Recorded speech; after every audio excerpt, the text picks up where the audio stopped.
If you're dreaming about buying a home in a Colorado mountain town, you might want to hold up for a minute. Some of these places are losing value faster than snow melts in July, and the numbers are honestly shocking. Colorado's mountain towns used to be the gold standard for real estate. The Rockies were the dream. But right now something strange is happening, and it's catching homeowners, investors, and potential buyers completely off guard. Property values that seemed untouchable only a couple years ago are suddenly sliding, and in some places, they're crashing hard.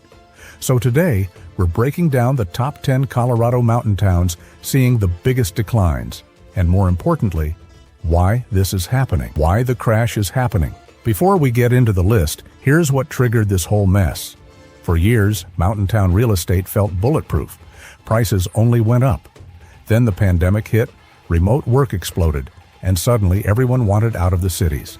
Mountain towns saw bidding wars, homes selling over asking, 30 to 50% price jumps in just 2 years. But what goes up fast comes down even faster. Interest rates spiked. Remote work got dialed back. Companies started calling people back to the office. And cost of living in these mountain towns got absolutely out of control. Sky-high grocery bills, brutal utility costs, insane gas prices. Insurance became a nightmare too. Wildfire risk sent premiums soaring, and in some areas, people can't even get coverage anymore. No insurance means no mortgage. No mortgage means no buyers.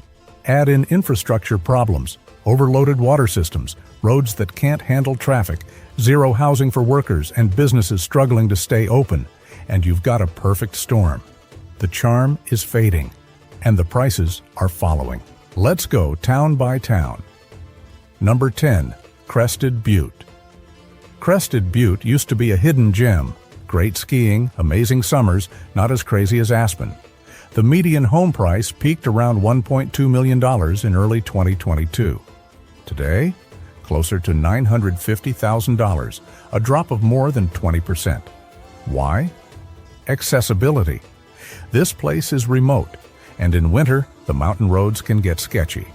Add severe workforce housing shortages and struggling local businesses, and suddenly, Crested Butte doesn't feel like the charming escape it once was.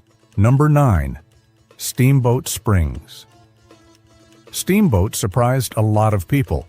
It's always been popular, but homes that sold for $850,000 in 2021 are now sitting at $680,000 with no offers. The problem? Oversupply. Developers built like crazy during the boom. Condos, townhomes, single-family homes.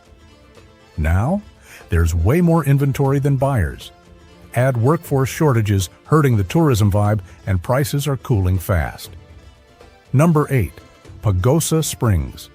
Pagosa is beautiful. Hot springs, mountain views, a relaxed vibe. But during the pandemic, prices skyrocketed from around $300,000 to $550,000. Now they're back down to $420,000. The issue is identity. Pagosa isn't a big resort town, but it's not really a strong working town either. Vacation homeowners say there's not enough to do, and full-time residents say costs are too high. It's a lose-lose situation, and people are selling just to escape. Number 7. Silverthorne. Silverthorne sits in Summit County, surrounded by major resorts. It used to be the affordable option, but when prices here approached the prices of Breckenridge and Keystone, buyers asked, why not just buy in the actual resort towns? Silverthorne doesn't have the same charm. It's more outlet malls than quaint mountain village. Prices are down around 18%, and inventory is piling up. Number 6. Granby. Granby is near Winter Park and Grand Lake and used to attract buyers looking for cheaper access to the mountains. But cheaper doesn't always mean better. Granby is cold, even by Colorado standards. The town lacks a vibrant downtown, and it's a solid drive from most of the real action. Homes that sold for $480,000 now struggle to get $380,000. Buyers learned the hard way that being near the fun isn't the same as being in the fun. Number 5. Salida is genuinely cool. Arts, food, mountain biking, rafting. But it's far from Denver, and it's far from major ski resorts. When remote workers got called back to the office, Salida lost a big chunk of its buyer pool. Prices are down about 22%, and homes that once sold in days now sit for months.